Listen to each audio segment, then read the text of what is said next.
Rudal balistik hipersonik Houthi, Yaman menarget pangkalan udara Nevatim di wilayah Negev selatan Israel. Hal tersebut dikonfirmasi oleh juru bicara militer Houthi, Yahya Sari, dalam pidatonya Sabtu 28 Desember 2024.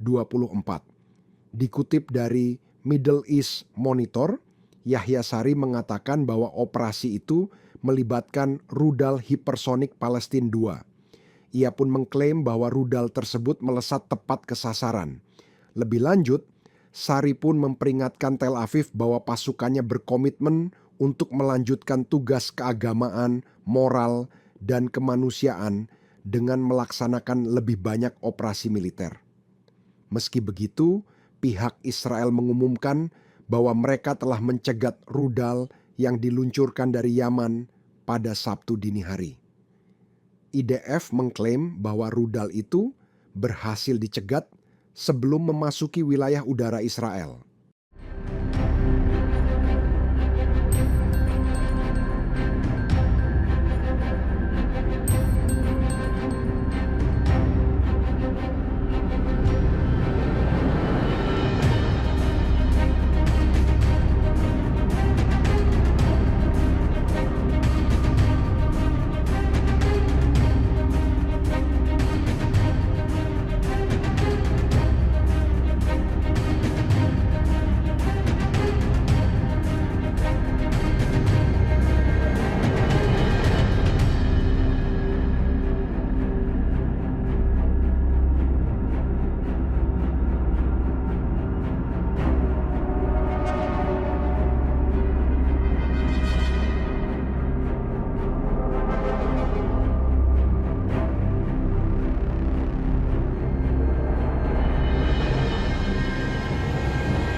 Download Tribun X sekarang, menghadirkan lokal menjadi Indonesia.